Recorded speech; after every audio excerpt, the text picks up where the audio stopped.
Ya, izin ini Prof izin mendampingi teman-teman untuk Bismillahirrahmanirrahim. Assalamualaikum warahmatullahi wabarakatuh. Assalamualaikum warahmatullahi wabarakatuh. Di mute ya, kegiatan yang di mute. Alhamdulillahirabbil alamin. Allahumma sholli ala Muhammad wa ala ali Muhammad. Puji dan syukur kita panjatkan kepada Ilahi Robbi yang mana pada kesempatan kali ini kita masih diberikan nikmat iman, nikmat Islam, nikmat ihsan. Salawat serta salam mari kita. Baik rekan-rekan sekalian, pada kesempatan kali ini saya mendampingi kelompok 2 untuk memandu acara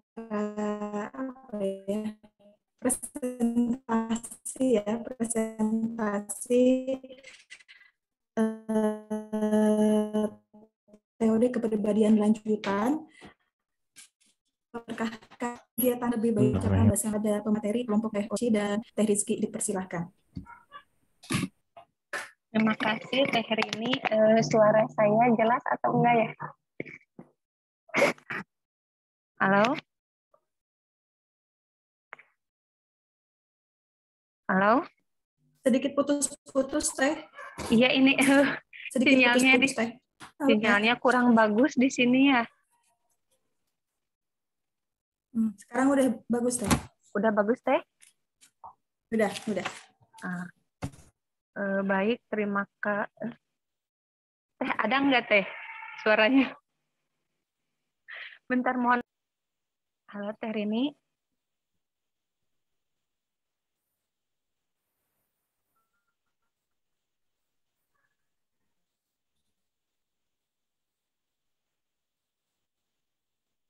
Tes. Teh, suara saya kedengaran nggak Teh? Kedengaran Teh, jelas. Oh iya, maaf ya teman-teman ini sinyalnya agak kurang stabil. Bisa dimulai ya teman-teman. Assalamualaikum warahmatullahi wabarakatuh. Waalaikumsalam warahmatullahi. Izin belajar, Prof dan teman-teman. Hari ini saya dan Teh Rizky akan membahas mengenai psikoanalisis klasik, gitu ya, di mana di dalamnya dari mulai tokoh dan teori dasar psikoanalisis, asumsi apa yang mendasari teori psikoanalisis ini muncul, sampai implikasi pada bimbingan dan konseling. Mohon maaf jika ada salah, mohon koreksinya dari teman-teman. Nah, untuk psikoanalisis ini tentu kita semua sudah tidak asing gitu ya dengan teori ini, karena sebelumnya juga kita sudah pernah belajar di S1 mengenai teori-teori kepribadian, yaitu salah satunya adalah teori psikoanalisis yang dicetuskan oleh Sigmund Freud gitu ya, di mana dia itu seorang ahli neurologi di Wina gitu ya, yang saya rangkum di sini dasar teori psikoanalisis ini. Ada refleksi pengalaman masa lalu, kemudian juga pola asuh orang tua dan perbedaan usia orang tua saat menikah. Nah, cetusnya mungkin kalian teman-teman pernah mendengar mengenai Oedipus kompleks itu gitu ya. Salah satunya ini didasari oleh ketiga hal tersebut ini gitu. Di mana pengalaman masa lalu Freud ini ketika masa kecilnya gitu melihat orang tuanya antara ayah dan ibunya itu dengan tingkat usia yang berbeda. Ayahnya sekitar usia 40 tahunan ketika menikah dengan ibunya yang masih berusia 20 tahunan gitu ya, yang berdampak terhadap pola asuh orang tua yang diberikan terhadap Freud itu gitu. Ketika masa kecilnya gitu, Freud itu mengakui bahwa begitu membenci ayahnya gitu dan memusuhinya, sementara dia itu tertarik atau menyukai ibunya gitu. Karena tadi ayahnya itu bersifat otoriter, kemudian juga kasar gitu ya, yang pada akhirnya memunculkan perasaan-perasaan negatif di dalam dirinya terhadap ayahnya gitu. Kemudian juga ini berbanding terbalik gitu dengan perlakuan ibunya terhadap dia gitu, di mana ibunya itu penuh kasih sayang, kemudian juga perhatian terhadap Freud itu gitu ya, yang akhirnya memunculkan dorongan-dorongan seksual dari Freud ini gitu. Dan pengalaman dia ketika usia 2,5 tahun itu ya, 2,5 tahun, dia mengakui bahwa ada dorongan seksual ketika dia melihat ibunya, mohon maaf, tidak menggunakan pakaian gitu ya. Terus yang selanjutnya juga hal ini yang mencetuskan konsep munculnya mengenai Oedipus kompleks gitu ya, dari refleksi pengalaman masa lalu Freud ini gitu. Kemudian yang selanjutnya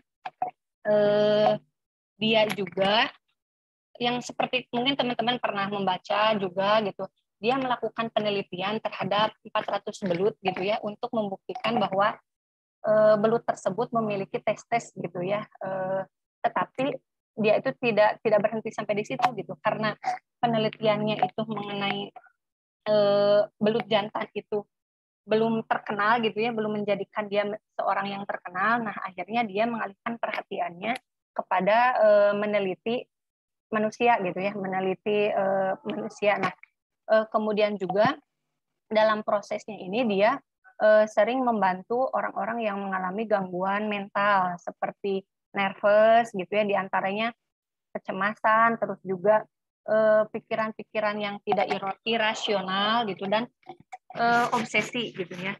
Terus yang selanjutnya juga, nah belum cukup puas juga gitu ya ketika belajar tadi untuk mengatasi orang-orang yang mengalami gangguan mental gitu. Nah dia juga selanjutnya itu belajar bagaimana cara hipnosis gitu ya, hipnotik gitu, belajar hipnotik gitu.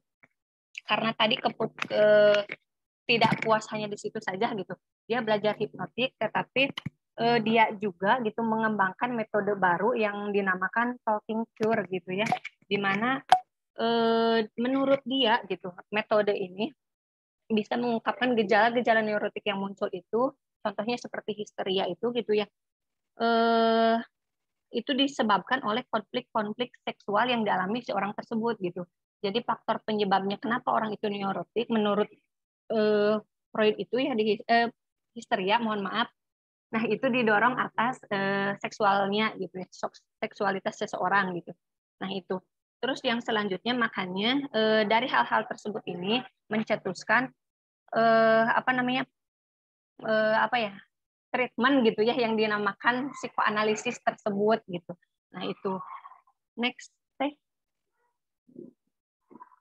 Rizky, next. Nah, ada dua asumsi dasar yang mendasari munculnya teori psikoanalisis ini, selain tadi refleksi dari pengalaman masa lalunya yang memunculkan Oedipus kompleks itu gitu. Yang pertama itu ada asumsi determinisme psikis gitu. Nah, apa sih yang dimaksud determinisme psikis ini?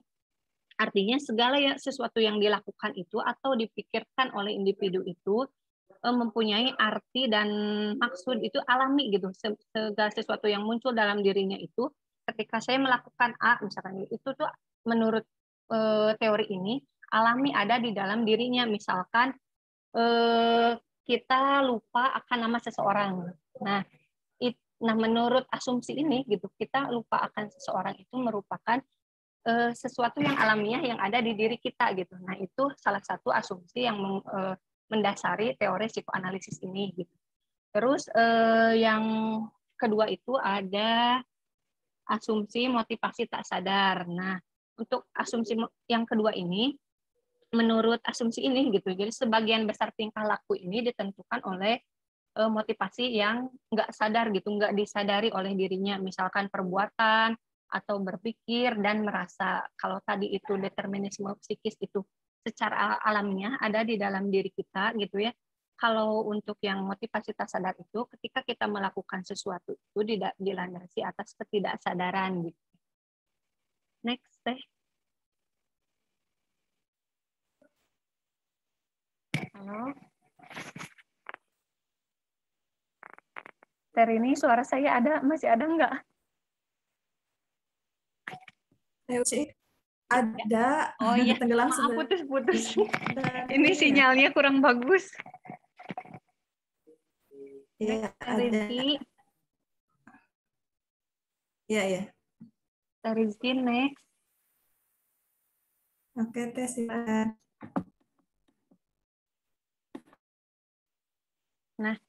Yang selanjutnya itu ada struktur kepribadian. Nah, ini mungkin sudah tidak asing juga, sudah sering mendengarnya gitu. Jadi struktur kepribadian itu ada 3, ada id, ego, dan superego.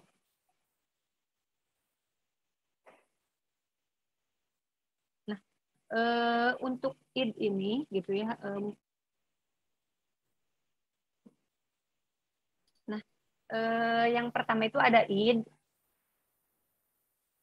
Kalau Teh Rizky boleh di next. Nah ya, struktur kepribadian itu ada id, ego, dan superego. Nah, untuk id ini sering dikatakan sebagai kenyataan yang sebenarnya gitu ya. Maksudnya kenyataan sebenarnya ini karena id itu merepresentasikan dunia batin, pengalaman subjektif, dan tidak mengenal kenyataan objektif gitu. Jadi untuk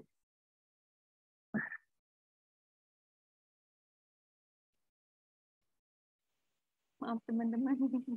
Nah, untuk id ini tadi dikatakan kenyataan yang sebenarnya, maksudnya itu karena tadi id itu merepresentasikan dunia batin, pengalaman objektifnya, tetapi bukan pada pengalaman subjektif, bukan pada pengalaman objektif gitu ya.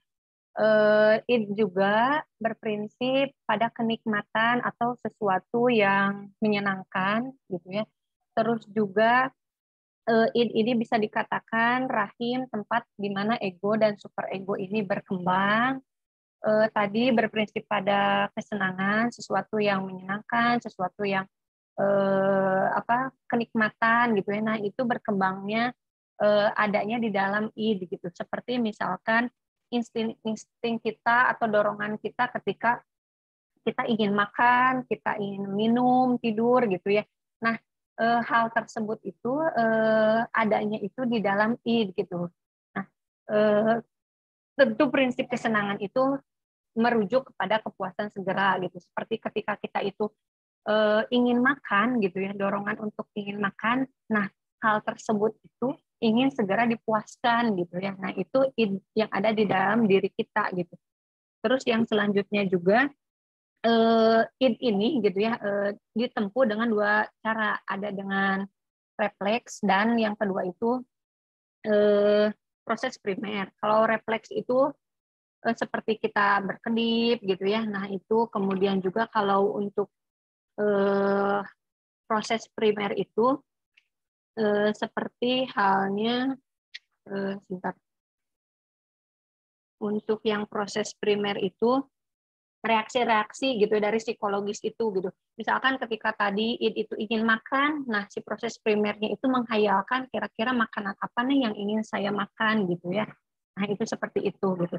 Terus yang selanjutnya ada ego. Nah, ego ini bisa dikatakan sebagai bagian eksekutif dari kepribadian. Kenapa sih dikatakan eksekutif? Karena ego ini merupakan pengambil keputusan gitu ya. Pengambil keputusan yang mana nih yang harus dipuaskan gitu. Terus bagaimana caranya untuk memuaskannya gitu. Jadi ego ini sebagai pengambil keputusan yang bisa dikatakan sebagai bagian dari eksekutif dari kepribadian. Kemudian juga ego ini merupakan integrasi antara id, superego dan dunia luarnya. Nah, apakah gitu ya ketika misalkan id ini ingin makan di tempat yang enak, yang mahal gitu ya. Tetapi nanti misalkan di superego itu apakah ini merujuk kepada hedonisme gitu ya, terus juga pikiran-pikiran jangka panjang. Nah, nanti si ego ini yang menjembatani antara keinginan itu gitu ya, keinginan untuk makan di tempat yang enak dengan tadi pikiran-pikiran jangka panjang yang muncul di superego kita gitu. Nah, si ego ini tugasnya untuk menjembatani hal tersebut. Tentu ego juga ingin memuaskan gitu ya, mengambil keputusan yang terbaik dari antara id dan superego ini gitu ya. Terus yang selanjutnya juga tadi ya karena ego ini merupakan integrasi tuntutan dari id gitu, superego dan dunia luar yang bersangkutan. Nah, terus juga di ego ini tentu ada beberapa komponen di dalamnya. Tadi kehadiran ego ini untuk memuaskan kebutuhan dari kehadirannya bertugas untuk memuaskan dan memenuhi kebutuhan. Terus yang selanjutnya juga seluruh energi ego itu asalnya dari id gitu ya. Dari keinginan-keinginan tadi yang berfokus pada kesenangan, prinsip kenikmatan gitu ya. Terus yang selanjutnya juga menjembatani antara id dan kebutuhan lingkungan, yang dimaksud itu super ego salah satunya gitu. Terus juga tentu bertujuan untuk mempertahankan kehidupan individu gitu ya. Karena tadi ketika makan ya kan kita butuh makan gitu, tetapi untuk mengambil keputusannya itu ego harus mempertimbangkan super egonya gitu ya. Nah itu gitu. Terus yang selanjutnya itu ada super ego. Nah super ego ini nilai-nilai dan norma yang berlaku, artinya nilai yang berlaku di masyarakat itu, yang diakui itu normanya seperti apa gitu ya, atau prinsipnya itu ego itu kesempurnaan gitu. Menurut idealnya ketika misalkan kita ingin makan nih gitu ya di tempat yang enak gitu ya, kalau menurut super ego ini, apakah ketika kita itu makan memilih di tempat yang enak terus juga yang mahal gitu ya, pikiran-pikiran jangka panjangnya itu seperti apa gitu. Kalau misalkan kita terus-terusan melakukan makan nih, inginnya di tempat yang enak, yang mahal gitu. Nah, apakah itu tidak merujuk pada hedonisme? Terus jangka panjangnya misalkan uang kita akan cepat habis, tidak bisa menabung gitu, habis untuk memenuhi kebutuhan makan saja gitu ya. Nah, jadi kalau tadi itu berprinsip pada kenikmatan gitu. Kalau super ego itu justru prinsip kesempurnaan gitu, memperjuangkan kesempurnaan. Ya kan karena saya itu ingin makan yang enak gitu ya. Nah, itu si super egonya gitu ya yang muncul gitu.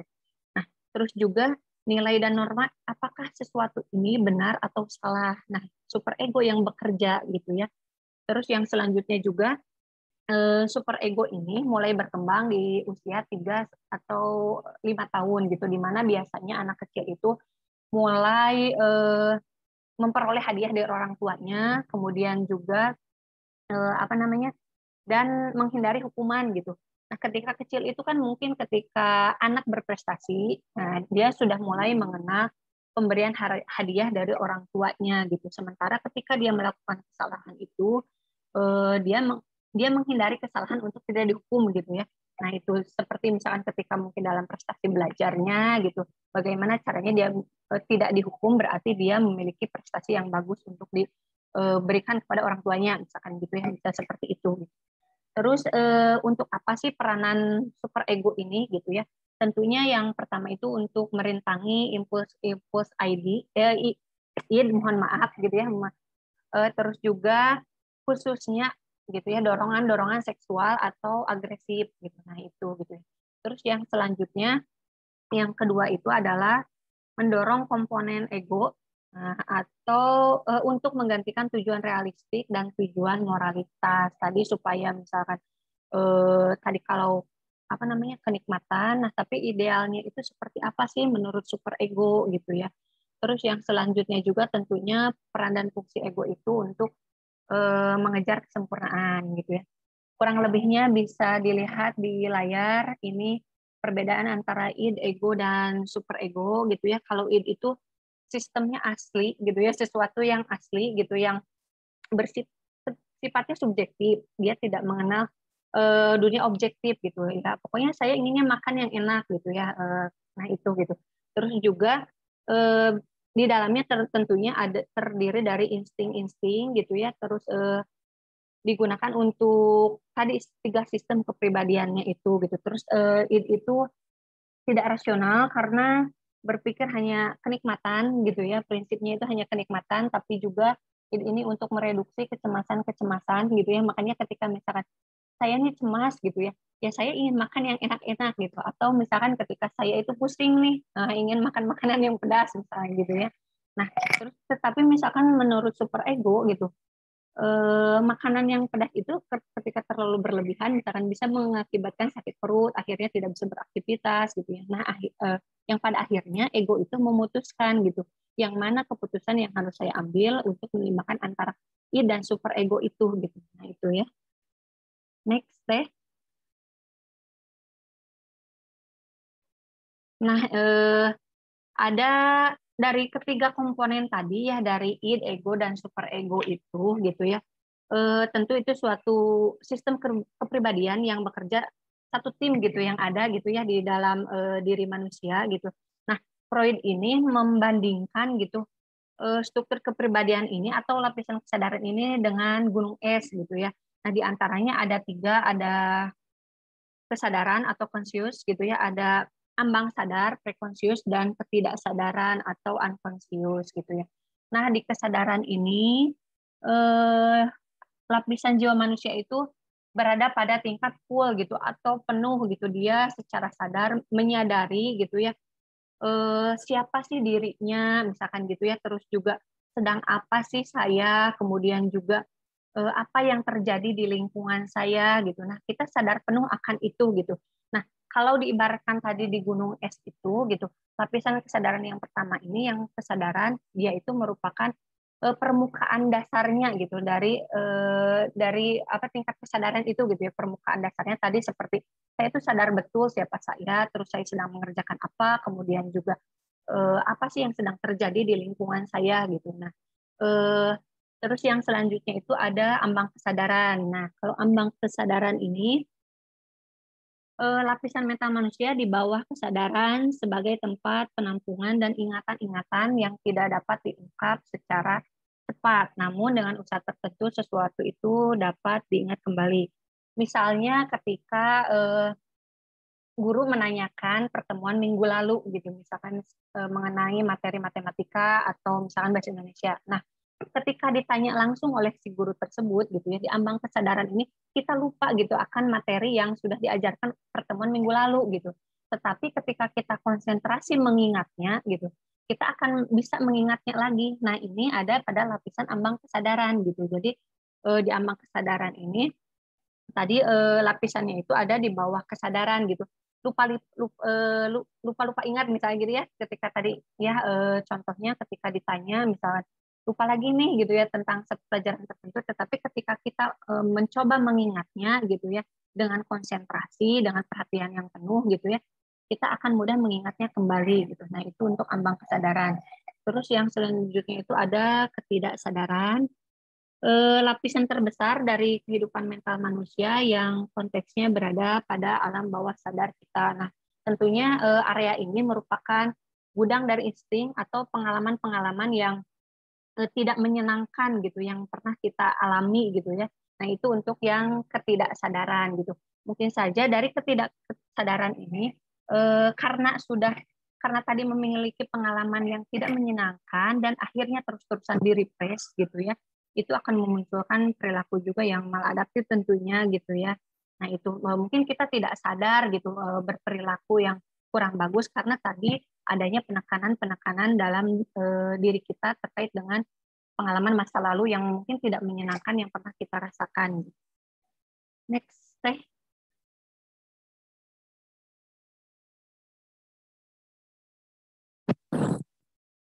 Next. Rizky. Nah, yang selanjutnya itu tentu di dalam dinamika kepribadian itu erat kaitannya dengan proses penguasaan insting, terus juga ada pendistribusian energi psikis gitu ya, dan dampak dari ketidakmampuan ego ketika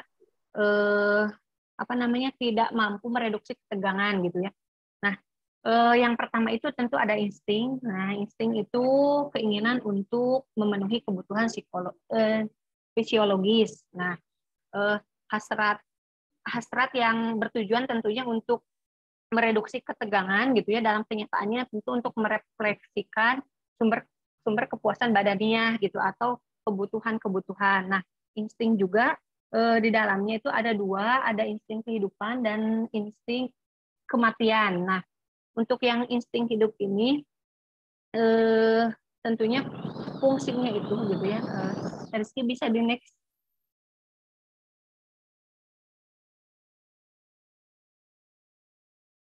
Rizky. Udah. Nah, untuk insting kehidupan ini tentunya berfungsi untuk melayani tujuan manusia agar tetap hidup dan perkembangbiakan ras, seperti dorongan-dorongan jasmaninya lapar, haus gitu ya, atau berhubungan seksual gitu ya. Nah, tadi ya karena hasrat gitu ya, atau keinginan-keinginan. Nah, makanya salah satu insting kehidupan itu tadi contohnya seperti kita lapar, haus gitu ya. Nah, itu untuk mereduksi ketegangan-ketegangan gitu. Terus yang selanjutnya itu ada insting kematian gitu ya. Nah, ini motif dasar manusia untuk bertingkah laku destruktif. Bentuk dari insting ini perilaku agresif gitu dalam bentuk verbal seperti marah-marah atau mengejek maupun non verbal atau berkelahi, membunuh atau juga bunuh diri gitu ya. Sebetulnya untuk yang insting mati ini kurang jelas gitu fungsinya karena nggak begitu dikenal gitu, karena tadi itu kaitannya dengan tingkah laku agresif ya, dorongan-dorongan yang apa namanya ya tadi mohon maaf, bentuknya bisa verbal gitu ya, atau keinginan-keinginan untuk melakukan hal-hal yang menyerang gitu ya. Nah itu saya kembali ke slide sebelumnya teh. Nah, terus yang selanjutnya itu ada pendistribusian energi psikis gitu ya. Nah, untuk yang pendistribusian ini tentunya untuk memberikan rangsangan gitu kepada komponen ego untuk memenuhi dorongan yang dipenuhi oleh id gitu. Nah, di pendistribusian ini tentunya energi itu kan bersaing antara tadi ketiga komponen tadi ya, dari id, ego, dan super ego ini gitu. Makanya ketika pendistribusian energi psikis ini akan muncul konflik dan kecemasan di dalamnya gitu ya. Nah, konflik ini tentu didefinisikan gitu ya, rangkaian konflik internal dalam struktur kepribadian gitu, id, ego, dan super ego yang terus menerus gitu. Karena tadi ada hasil rangkaian konflik dari ketiganya. Nah, dan itu terjadi secara terus-menerus gitu ya. Terus juga di dalam konflik ini sumbernya itu pada dorongan seks dan agresif gitu menurut teori ini gitu ya. Terus juga setelah konflik itu muncul gitu di distribusi penggunaan energi psikis ini dimungkinkan juga munculnya kecemasan gitu. Nah, kecemasan itu tentunya kita takut akan sesuatu yang sebetulnya belum tahu gitu apa sumber masalahnya gitu, kurang spesifik gitu ya. Kenapa kita cemas gitu, padahal kita nggak tahu sumber kecemasannya kita itu dari mana gitu ya. Nah itu, terus yang selanjutnya itu kecemasan itu tentu ada 3 ya menurut Freud itu, ada realistik, kemudian juga ada kecemasan moral dan neurotik gitu ya. Nah untuk yang kecemasan realistik itu misalnya respon terhadap ancaman dari dunia luar gitu, atau perasaan takut terhadap bahaya-bahaya yang nyata, yang memang real gitu ya. Contohnya misalkan ketika pengalaman saat ini gitu ya, ketika saya mau presentasi, nah saya merasa cemas apakah saya itu bisa menyampaikan materi dengan baik gitu ya, apakah dapat diterima oleh audiens gitu. Nah itu kecemasan yang realistik gitu ya, yang nyata gitu. Terus yang selanjutnya itu ada kecemasan moral. Nah kalau kecemasan moral itu respon super ego gitu terhadap dorongan id yang mengancam untuk memperoleh kepuasan moral. Nah, kecemasan ini biasanya berbentuk perasaan bersalah gitu ya, atau mungkin rasa malu gitu ya. Misalnya ketika seseorang itu melakukan kesalahan yang tidak sesuai dengan nilai dan norma yang berlaku, nah muncullah perasaan malu di dalam dirinya, takut misalkan setelah ini apakah teman-teman yang lain atau orang-orang akan menilai saya dengan penilaian yang buruk ataukah seperti apa gitu ya. Nah, ada kecemasan-kecemasan moral gitu, artinya yang berkaitan dengan norma dan nilai yang berlaku gitu ya. Nah, terus yang selanjutnya itu yang terakhir ada kecemasan neurotik. Nah, kalau untuk yang neurotik ini respon terhadap letusan yang mengancam dari dorongan id ke dalam kesadaran gitu ya. Nah, artinya kecemasan ini berkembang berdasarkan pengalaman anak pada masa lalu gitu ya, atau juga ancaman dari orang tua gitu. Nah, ketika seseorang itu mengalami kecemasan neurotik gitu, biasanya itu orang itu akan merasa takut gitu, dan takut akan hukuman-hukuman yang sudah orang tua berikan gitu pada saat masa lalunya gitu, terbayang-bayang terus gitu ya. Terus, nah itu untuk yang kecemasan neurotik gitu. Dari saya mungkin cukup sekian gitu. Saya kembalikan ke moderator. Mohon maaf jika penjelasannya kurang jelas, nanti bisa ditanyakan. Selanjutnya akan dijelaskan Teh Rizky. Oke, terima kasih Teh Rosi atas presentasinya. Bismillahirrahmanirrahim. Izinkan saya memaparkan submateri selanjutnya, yang dimana di sini ada mekanisme pertahanan diri, lalu ada tahap perkembangan dan implikasi teori psikoanalisis dalam bimbingan dan konseling. Yang pertama ada mekanisme pertahanan diri. Mekanisme pertahanan diri ini didefinisikan sebagai proses pengurangan pada kecemasan psikis atau mental yang dilakukan dengan tidak sadar, seperti penolakan, pemalsuan, ataupun pengubahan kenyataan. Nah, seperti yang dipaparkan di PowerPoint, mekanisme pertahanan diri juga bisa dikatakan sebagai reaksi-reaksi tidak sadar saat yang menyakitkan, seperti cemas dan perasaan bersalah. Nah, dalam mekanisme pertahanan diri ini ada beberapa bentuk. Yang pertama ada represi, lalu ada proyeksi, ada reaksi formasi, displacement, fiksasi, regresi, rasionalisasi, dan sublimasi. Nah, jadi di sini itu semua jenis mekanisme pertahanan diri berkembang karena ego yang terlalu lemah untuk mengatasi tuntutan lingkungan. Selanjutnya ada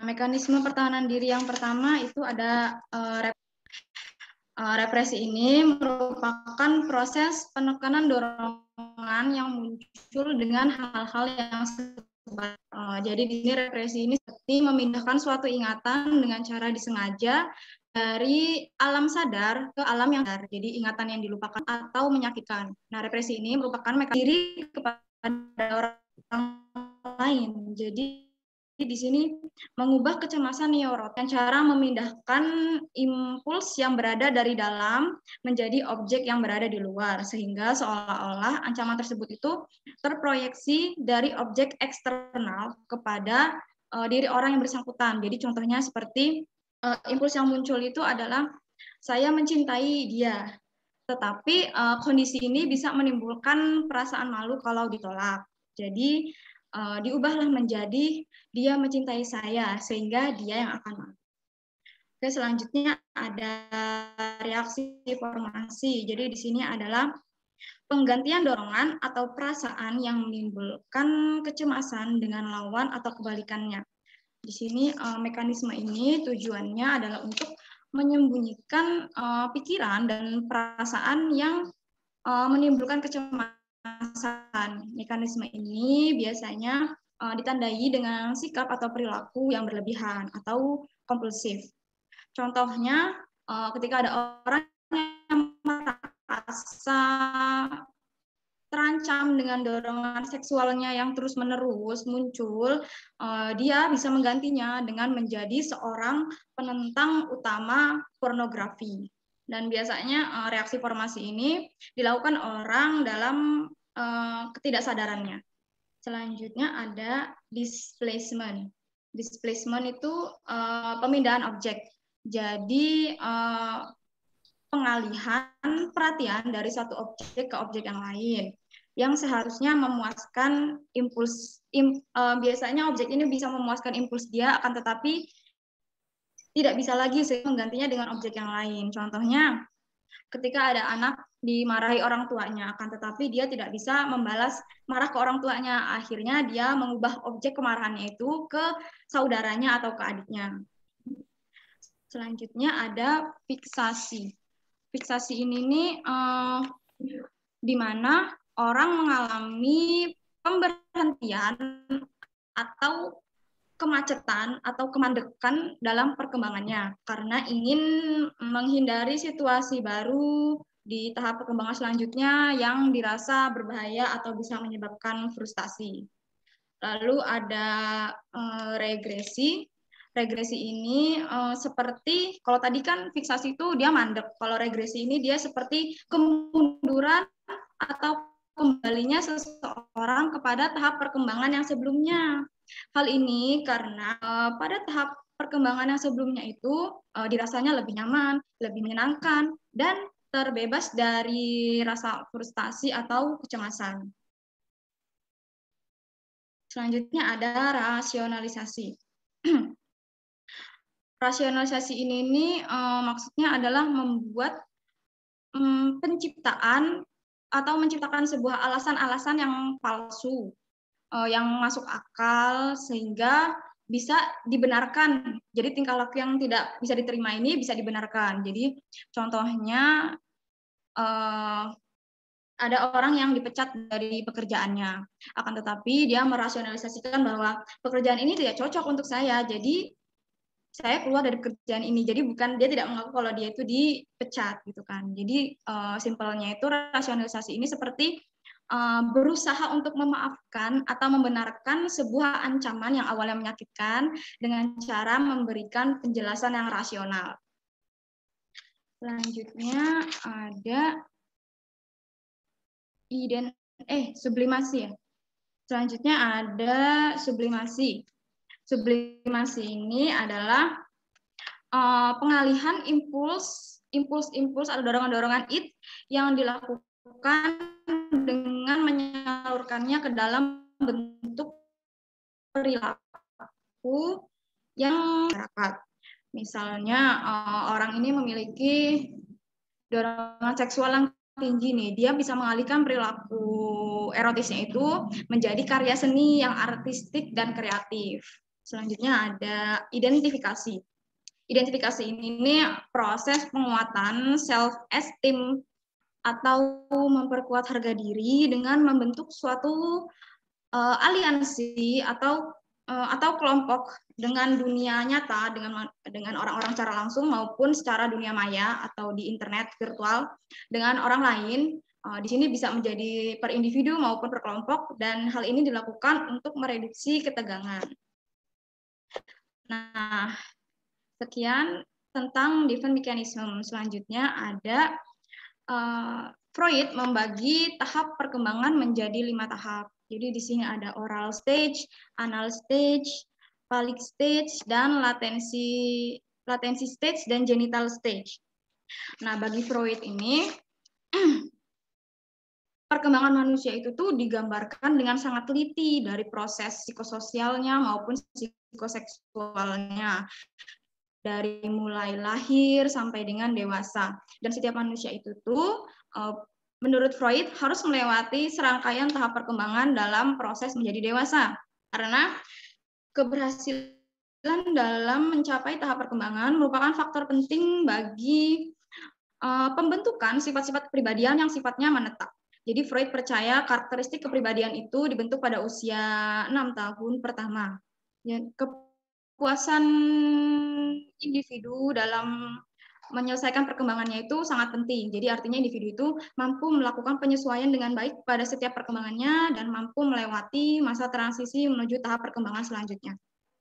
Nah, menurut Freud tadi kan ada 5 tahap nih. Jadi yang pertama ada tahap oral. Tahap oral ini sumber kenikmatan bayi itu berasal dari mulut, seperti makan, minum, menyusu.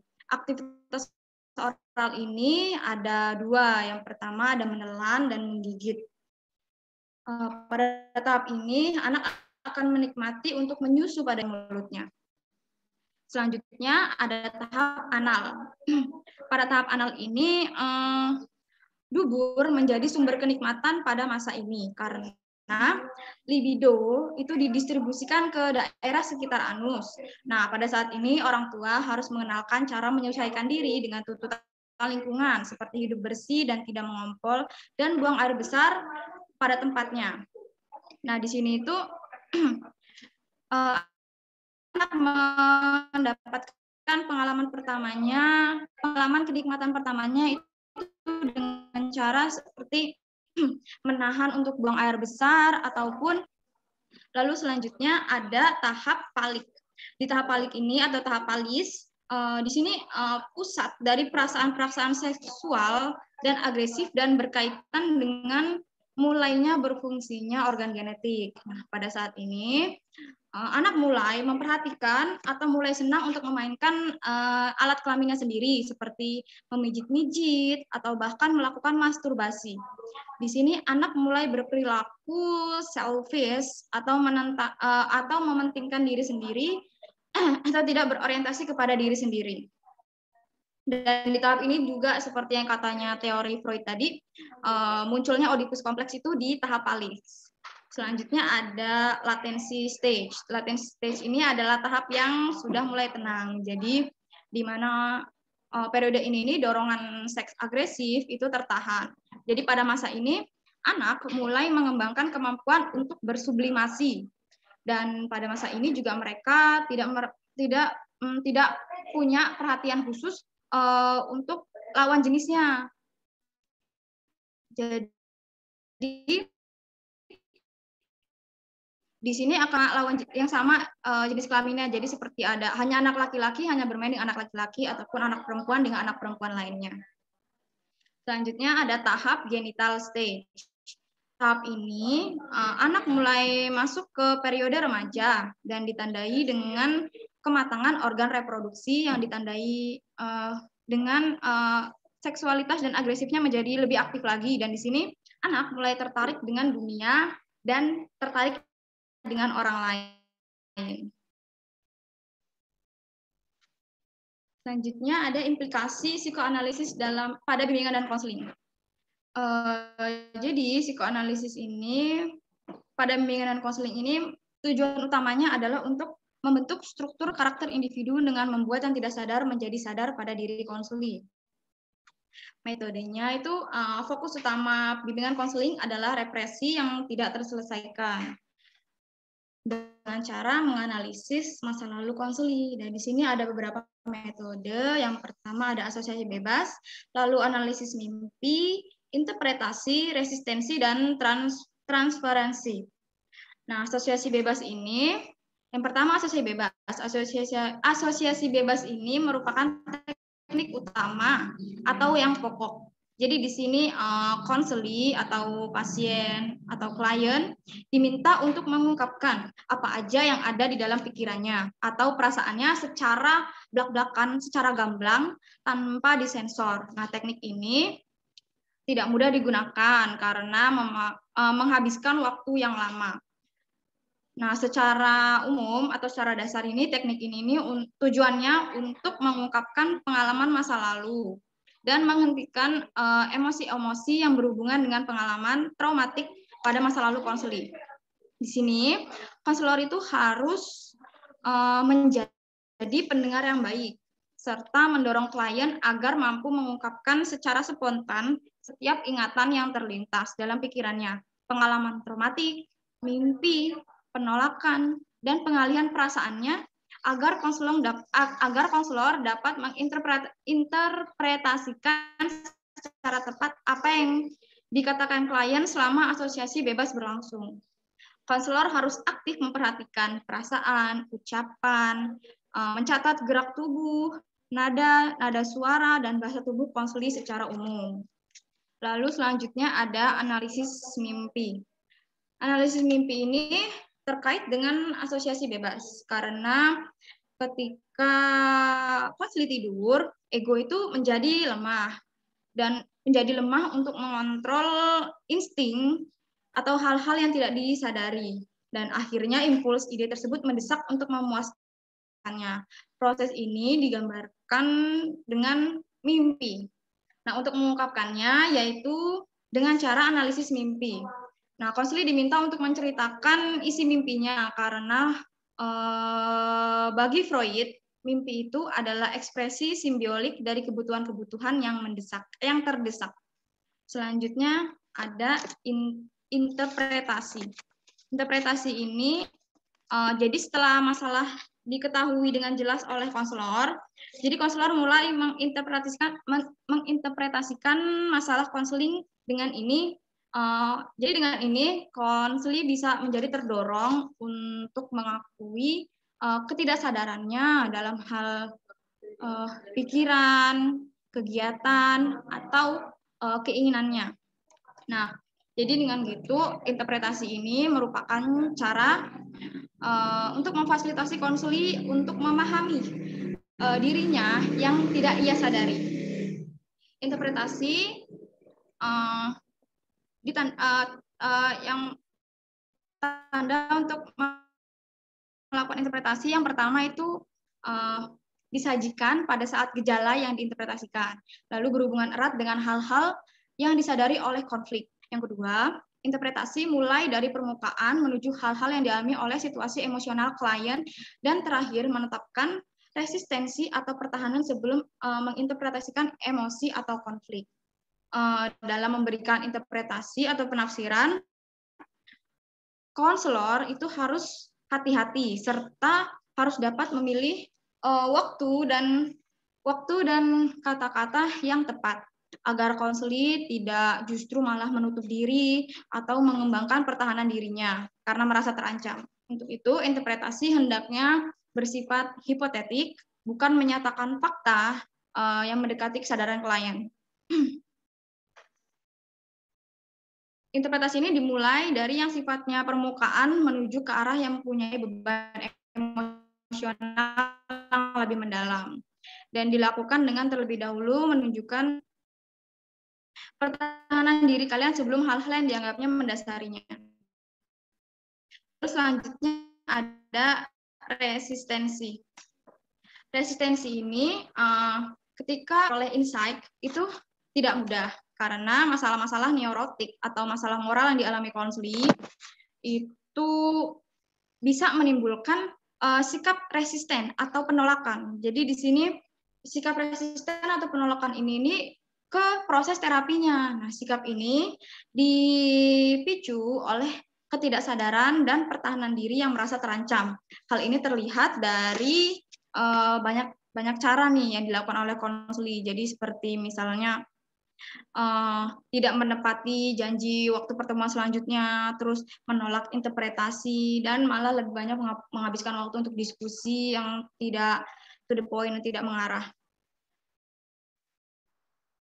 Nah, lalu yang terakhir ada transferensi. Transferensi ini terjadi ketika klien merespon konselor sebagai figur orang tua pada saat ia masih kecil. Nah, respon ini bisa positif maupun negatif tergantung dengan suasana emosional yang dialaminya. Selanjutnya ada keterbatasan dan kelebihan teori psikoanalisis. Jadi di sini psikoanalisis ini memiliki beberapa kontribusi. Jadi yang pertama, kontribusinya itu psikoanalisis ini memberikan sumbangan penelitian, sumbangan empiris yang bersifat heuristik, dan psikoanalisis ini juga tampaknya efektif bagi mereka yang menderita gangguan yang bervariasi termasuk histeria, narsisme, reaksi obsesif kompulsif, dan gangguan karakter, lalu kegelisahan dan gangguan seksual. Lalu kontribusi selanjutnya, pendekatan ini menekankan pentingnya tahapan pertumbuhan. Lalu ada beberapa keterbatasan atau kelemahan dari teori psikoanalisis. Yang pertama, pendekatan ini menghabiskan waktu dan biaya yang banyak. Jadi seorang yang menjalani psikoanalisis biasanya harus bertemu 3-5 kali dalam tubuh dan menghabiskan waktu hingga 2 dan pendekatan ini juga biasanya tidak terlalu berguna bagi klien yang lebih tua atau bahkan kelompok lain yang bervariasi.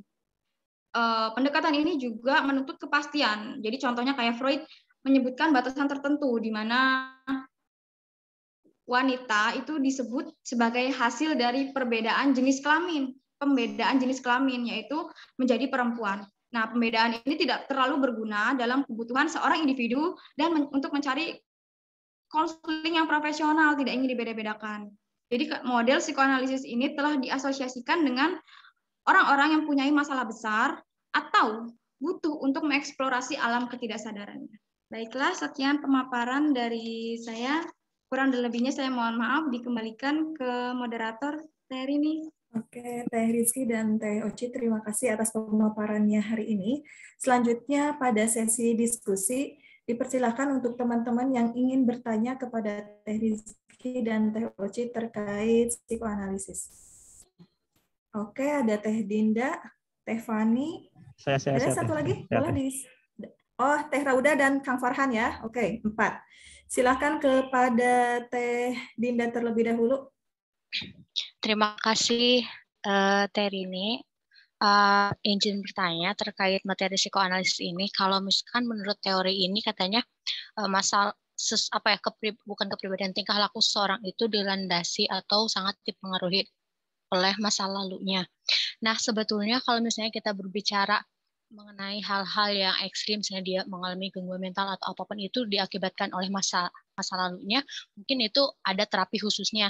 Tapi bagaimana permasalahannya jika memang ini terjadi pada hal-hal yang bersikapnya kayak dasar, tapi memang tidak terlalu berpengaruh kepada kehidupan orang lain, misalnya lebih ke pandangan diri sendiri ya, misalnya karena diri sendiri melihat di masa lalunya itu melihat kebiasaan orang lain memperlakukan misalnya kebiasaan orang-orang sekitar, misalnya entah itu keluarga atau teman-teman sekitar yang melihat memperlakukan orang lain itu dengan cara yang tidak bagus, misalnya melihat rendah atau seperti apa, itu kan menjadi karena dia terlalu lama melihat kebiasaan seperti itu, jadi kayak mendarah daging gitu ya di dalam kepribadiannya dan merasa seolah-olah itu hal yang biasa aja gitu, nggak masalah. Tapi ternyata setelah dilihat-lihat kemudian itu di lingkungan sosial kan itu nggak baik, tapi karena dia merasa di lingkungannya nggak apa-apa kok, di lingkungan saya emang udah biasa kayak gitu, jadi merasa nggak masalah, itu sebetulnya hal-hal yang seperti itu perlu kita koreksi lebih lanjut atau merasa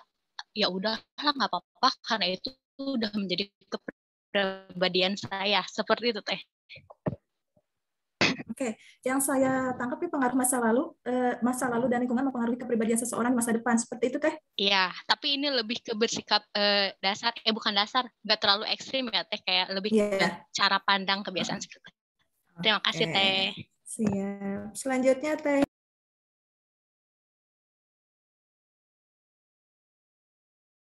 Silakan Teh Nanda.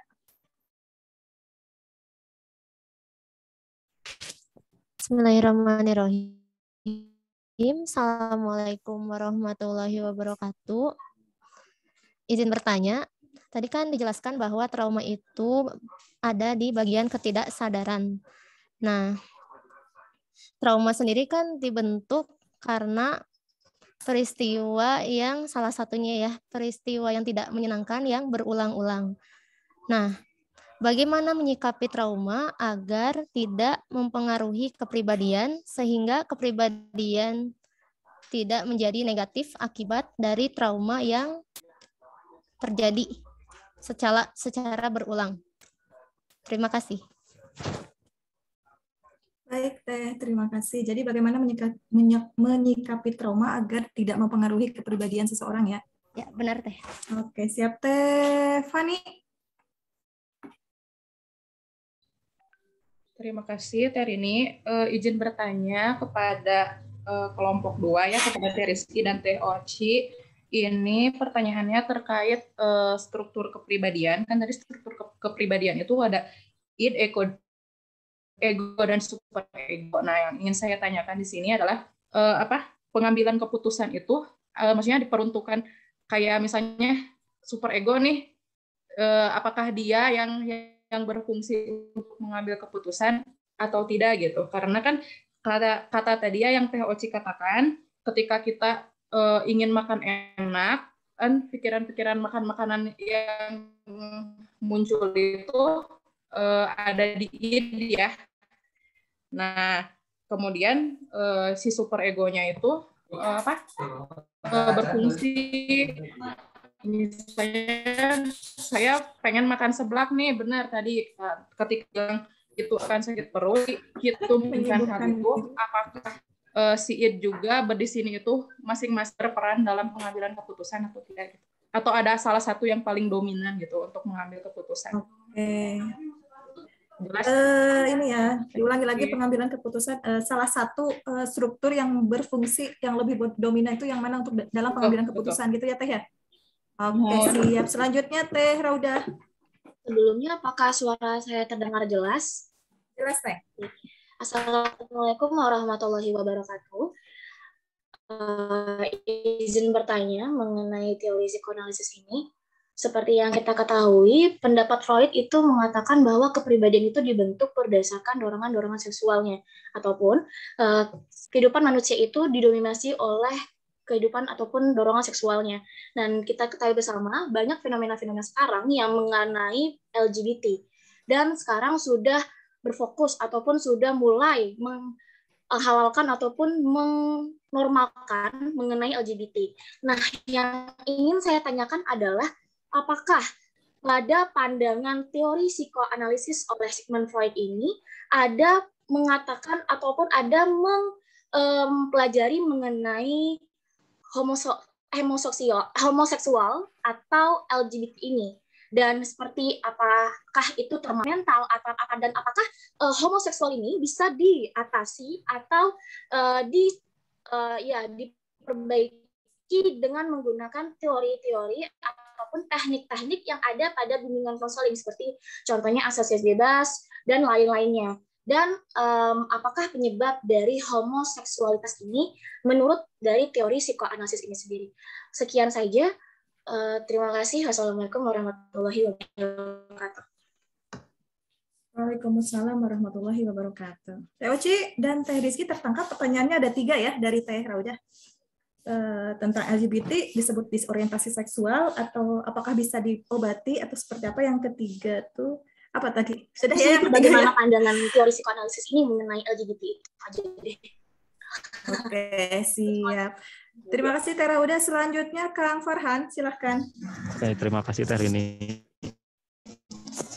Ya. Izin bertanya Teh terkait defense mekanisme dari ego tentang proyeksi dan reaksi formasi. Nah, saya tuh belum kalau kata Pak Eka tuh belum menemukan yang gitu. Nah, jadi yang saya tangkap itu dari proyeksi dan sama-sama aja untuk mengalihkan perasaan, pikiran atau perilaku kepada sesuatu yang tidak membuat individu itu cemas gitu. Tangkap Teh? Oke. Teh? Iya. Ketangkap. Pertanyaannya cuma itu saja sih. Terus satu lagi, tadi mungkin nggak tahu saya yang kurang memperhatikan atau bagaimana. Apakah tadi dari super ego mungkin kelompok ini lupa tentang ego ideal? Perhatikan. Oke, terima kasih Teh. Ya, sama-sama Kang. Oke, sudah tercatat ya Kak, Teh Oci dan Teh Rizky. Boleh dipersilakan saya kepada pemateri. Ya. Sebentar ya, saya mau minta waktu dulu. Oke.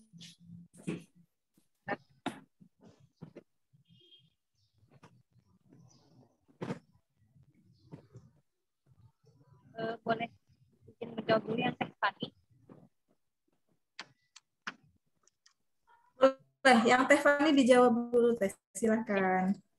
Teh Fani izin menjawab, mudah-mudahan ini ya kalau masih salah mohon koreksinya dari teman-teman. Tadi kalau tidak salah menangkap pertanyaan dari Teh Fani itu ego dan super ego gitu ya. Yang menjadi pertanyaan. Teh Oci, punten suaranya kecil banget dan putus-putus. Sekarang jelas nggak Teh? Halo Teh? Teh jelas nggak? Jelas. Jelas. Oke, jelas Teh. Nah, pertanyaan Teh Fani itu di antara ketiga struktur kepribadian itu yang mana yang paling dominan dalam mengambil keputusan, mungkin gitu ya? Pertanyaannya betul begitu nggak Teh Rini? Halo Teh? Halo? Teh Rini, jelas nggak suaranya? Ya Teh. Jelas? Silahkan. Jelas, Teh Oci, jelas. Maaf, putus-putus.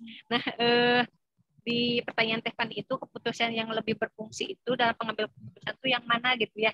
Kalau memperhatikan tadi dari struktur kepribadiannya itu id, ego, dan super ego, sebetulnya kan ego ya yang pengambil keputusan itu karena dia itu berfungsi untuk menjembatani antara id dan super ego gitu ya. Ketika tadi contohnya id itu ingin makan, misalkan ingin makan sesuatu yang enak, tetapi ternyata menurut super ego hal tersebut itu dengan nilai yang berlaku gitu. Ketika misalkan tadi di super ego itu kalau tidak salah itu karena dia itu berpikirnya kesempurnaan gitu ya,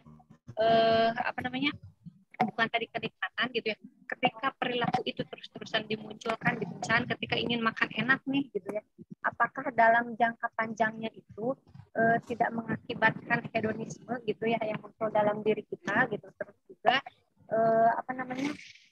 perilaku yang keputusan yang diambilnya itu kan tadi kalau super ego itu kesempurnaan gitu ya. Nah, si ego itu gitu yang bertugas untuk menjembatani antara kenikmatan itu dengan kesempurnaan itu gitu. Tapi tentunya si ego juga ketika memutuskan itu dia ingin melakukan yang terbaik gitu. Artinya ketika memutuskan itu kenikmatannya ingin keinginan id-nya juga ingin dicapai gitu, tetapi dengan memperhatikan si super egonya gitu. Ketika tadi ingin makan sebelah gitu ya, kalau tidak selesai mencontohkannya gitu. Tetapi kan ketika perilaku itu terus menerus dilakukan gitu ya, yang akan memunculkan kerugian terhadap tubuhnya, misalkan sakit perut, akhirnya dia tidak bisa melakukan aktivitas. Terus yang mayoritas atau lebih banyak berpengaruh itu kata Fani, apakah id atau super ego gitu. Sebetulnya dua-duanya juga itu sangat mempengaruhi gitu. Yaitu untuk memutuskan yang saya ambil dengan memperhatikan kenikmatan itu dan yang harus saya lakukan sesuai dengan nilai dan norma yang berlaku di lingkungan gitu. Kalau saya seperti itu. Barangkali ada yang dari Rizky mau menambahkan atau teman-teman yang lain. Rizky boleh menambahkan atau mempertegas sayup-sayup ya Teh Fani suaranya. Tapi lumayan ketangkap. Sinyalnya. Jadi gini Teh Oci, coba mungkin nanti teman-teman ya kita berdiskusi aja gitu ya supaya mendapatkan titik temu gitu. Jadi kalau misalnya kan tadi gini, saya Teh di id itu saya pengen makan seblak. Nah kemudian kan kalau kata si super ego, nanti kalau misalnya makan seblaknya Teh pedas, itu Teh akan berakibat kita itu tidak bisa mengesampingkan si super ego itu gitu. Dan saya tuh jadi tetap aja saya milih makan seblak yang pedas gitu. Tapi tetap nggak itu si egonya gitu yang tetap memutuskan itu si egonya apa jadi si id-nya gitu yang lebih dominan gitu. Khususnya misalkan kalau sudah super ego nih kata super ego nggak boleh kalau makan seblak itu pedas gitu ya. Tetapi saya melakukannya gitu karena ada pengen hilang misalkan sakit kepala misalkan. Nah berarti kan yang di sana itu yang berperannya itu si id-nya gitu karena dia itu berprinsipnya kepada kenikmatan, akhirnya dia ego itu lebih cenderung memutuskan untuk yang id tersebut gitu. Kalau memang kasusnya tadi seperti tadi gitu. Tetapi ketika misalkan iyalah saya makan seblak gitu tetapi jangan pedas-pedas gitu ya, berarti kan ada pertimbangan seperti itu di situ gitu. Akhirnya si ego tersebut iyalah jajan seblak tetapi juga pedas gitu. Tapi kalau tadi tetap gitu milih pedas aja gitu, berarti kecenderungan yang lebih banyak id-nya gitu. Akhirnya si ego lebih banyak pertimbangan dari id itu. Teh Oci nggak jelas. Aduh maaf. Saya. Iya. Atau saya izin matikan kamera ya Teh. meskipun putus-putus ketangkap. Teteh sekarang jelas nggak? Ya. Teh jelas? Jelas banget, Oci. Saya matiin aja kameranya ya. Jelas. Jelas. Nah tadi ya, jadi kalau kasusnya tadi misalkan saya itu tetap ingin makan seblak yang pedas gitu ya. Nah, berarti lebih banyak kecenderungannya di id-nya gitu. Akhirnya si ego itu memilih keputusan yang tersebut gitu, yang sesuai dengan id-nya yang lebih condong. Tapi kalau misalkan tadi mempertimbangkan antara keduanya, berarti ya saya beli seblak, tetapi berarti nggak pedes-pedes banget gitu ya. Itu kan ada pertimbangan dari si super ego-nya. Akhirnya si ego memutuskan untuk tetap beli seblak, tapi nggak terlalu pedas gitu ya. Kalau menurut saya seperti itu. Tapi diskusinya teman-teman, barangkali dari teman-teman ada yang lebih paham gitu. Ya. Boleh saya coba? Ya, boleh Kang Farhan. Mangga Kang Farhan. Nah, kalau dari pengetahuan saya sih yang saya tangkap, yang saya baca mungkin ego yang menjadi satu-satunya pengambil keputusan. Ego itu ibarat kayak manajer. Dia tuh sifatnya rasional, terus realistis. Itu hanya keinginan-keinginan, hanya hasrat-hasrat yang tidak mampu untuk dia realisasikan gitu. Jadi ego itu fungsinya untuk menjembatani antara id dengan dunia nyata. Nah, sedangkan kalau super ego itu kan kayak moralnya dari kepribadian, dari ketiga kepribadian gitu. Kalau misalnya tadi seblak, id kan pengen makan seblak tuh. Nah, ya sama ego di realisasikan. Tapi kalau misalnya makan seblaknya itu, kalau bersangkutan dengan super ego nih, kalau super ego kan tentang moral, untuk membentengi apabila si ego itu ingin seblak, misalnya ada seblak nih, seblak orang lain. Nah, kalau misalnya kalau kita mengambil seblak orang lain kan itu berseberangan dengan moral, maksudnya itu tidak baik kan. Nah, itu dibentengi sampai super ego, jadi nggak bisa gitu. Dan ego pun mencari cara lain supaya dia tetap memuaskan keinginan id supaya makan seblak ya.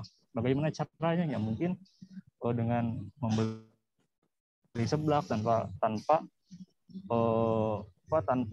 mencuri. Apabila kalau mencuri itu kan akan ditahan oleh super ego. Jadi kalau misal keputusan ego itu tidak bersinggungan dengan moral, itu maka tidak perlu bersinggungan dengan super ego juga gitu. Jadi tetap aja keputusan ada di ego gitu. Dan kalau misalnya terus-terusan seperti itu kan akan muncul tekanan di ego gitu kan. Kalau id keinginan itu, insting-instingnya ingin dipenuhi, tapi cara egonya tidak baik dan ditahan oleh super ego, kan itu akan menekan ego dan muncul yang tadi defense mechanism ego gitu. Gimana Teh? Ngerti nggak? Iya, makasih Kang Farhan. Fani gimana tuh Fani? Bisa dipahami. Hatur nuhun Kang Farhan. Oke, Iya, Terima kasih Kang Farhan. Selanjutnya Teh, karena Mau coba jawab yang Teh Ananda ya? empat pertanyaan lagi? Ya, Halo Teh? Ya. Ya, Teh. Ya, mau coba jawab yang Teh Ananda. Mohon koreksinya juga ya teman-teman. Tadi pertanyaan Teh Ananda itu yang trauma itu kan bagian dari ketidaksadaran ya Teh ya? Ya. Ya, dan itu adanya di bisa jadi ketika trauma itu dia mengalami sesuatu yang tidak menyenangkan dari dirinya gitu, pengalaman masa lalunya yang mengakibatkan dia trauma gitu ya.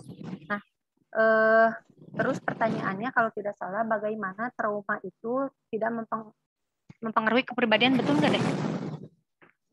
Betul, Teh. Jadi kayak trauma yang terus-terusan hadir. Ya. Nah, bagaimana supaya si trauma itu tidak mempengaruhi kepribadian seperti itu? Kalau trauma itu karena tadi prosesnya itu berkepanjangan gitu ya, dan dia mengalami hal tersebut terus-menerus gitu. Terus bagaimana supaya hal tersebut tidak mempengaruhi kepribadian, tentunya ketika kita tahu kan harus tahu dulu ya traumanya itu karena apa, terus juga apakah trauma tersebut itu sudah diberikan penanganan ataukah belum gitu ya. Misalkan si orang yang mengalami traumanya itu apakah dia sudah menghubungi terapis yang memang dapat mengatasi si traumanya tersebut gitu ya, ataukah belum sama sekali. Nah, nanti juga kan ketika dalam proses penyembuhannya itu gitu ya, atau proses penanganannya itu ada rekam jejaknya dari mulai misalnya kenapa dia trauma, penyebabnya apa gitu, cara mengatasinya seperti apa. Seperti halnya mungkin ketika kita konseling gitu ya, tapi kalau trauma itu mungkin sudah ranahnya bukan BK gitu ya. Nah, kan ada riwayatnya di sesi pertama itu dia seperti apa, kedua gitu ya. Nah, nanti si terapis itu akan mampu gitu memberikan ini loh treatment yang tepat untuk yang mengalami trauma ini gitu. Apakah misalkan prosesnya itu berhasil atau tidak, tentunya itu dilihat dari proses pemulihannya gitu. Apakah dari dia terpulihkan gitu ya, ataukah masih sama gitu ya. Tentunya itu kan juga dua arah gitu, dari dirinya juga dan dari terapis yang memang menanganinya juga gitu. Kalau menurut saya sih seperti itu gitu. Jadi kalau memang dia terpulihkan traumanya gitu ya, mungkin tidak akan mempengaruhi kepribadiannya. Tetapi kalau misalkan traumanya itu terus dan dia tidak bisa mengatasinya, kan berpengaruh juga terhadap kepribadiannya gitu. Kalau menurut saya sih seperti itu. Menambahkan. Oke, silakan Teh Rizky bisa menambahkan. Izin menambahkan ya Teh. Ya, silakan Teh. Teh Ananda ya. Betul Teh. Jadi kalau untuk trauma ini yang pertama kita kenali dulu traumanya. Jadi traumanya ini kita tahuin dulu stresor utama trauma ini apa. Tadi katanya Teh Ananda bilang kalau traumanya ini bisa muncul terus-menerus gitu kan. Nah, jadi yang pertama kita cari tahu dulu stresornya atau penyebab utama trauma ini muncul ini apa. Lalu yang pertama, selanjutnya pasien itu tuh harus fokus ke dirinya sendiri. Jadi menghindari stresor dan fokus pada dirinya sendiri. Nah, kalaupun hal tersebut tidak tidak ada perubahannya lebih baik atau gimana, walaupun sudah menghindari stresor, itu nanti bisa mengunjungi tenaga ahli atau menggunakan beberapa obat medis. Seperti pengalaman sebelumnya juga ada memang seperti itu. Jadi intinya menghindari stresor itu, stresor pencetus traumanya. Oke, terima kasih Teh. Oke, Teh Rizky, terima kasih. Gimana Teh Nanda? Ya, Teh. Gimana? Nanti kita lanjutkan di grup. Ya. Ya, paling saya berterima kasih ya kepada Teh Rosi, Teh Rizky, dan Teh Rini yang sudah memfasilitasi menjawab pertanyaan. Oke, Teh sama-sama. Selanjutnya Teh silakan Teh Rizky atau Teh Rosim. Izin ini ya, kalau salah mohon dikoreksi ya. Untuk pertanyaan Teh Rauda, LGBT dalam pandangan psikoanalisis ya, apakah bisa disembuhkan, diperbaiki, terus menggunakan teknik yang bagaimana? Kalau dari pandangan psikoanalisis, LGBT ini merupakan dia itu kontraseksual atau invert. Nah, invert ini ada 3 jenis, yaitu ada absolut, terus amfigenus, sama yang sesekali. Kalau absolut ini yang benar-benar gay, jadi dia itu tidak ada ketertarikan sama sekali dengan lawan jenisnya, pokoknya dia pure suka sama yang sejenis. Kalau amfigenus itu dia bisa yang sering disebut dengan BI. Pokoknya biseksual. Dia masih terkadang tertarik dengan lawan jenis, tapi juga terkadang ke sesama jenis. Kalau yang sesekali ini biasanya dia itu masih tertarik dengan lawan jenis, cuman karena beberapa faktor lingkungan, pokoknya faktor eksternal yang menyebabkan dia terkadang atau sesekali tertarik untuk melakukan hal tersebut dengan sesama jenisnya. Nah, apakah bisa apakah ininya penyebabnya gitu kan ya, penyebabnya bagaimana menurut psikoanalisis.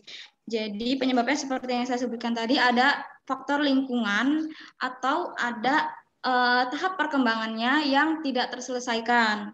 Jadi ada tahap psikoseksual yang tidak terselesaikan. Jadi seperti di tahap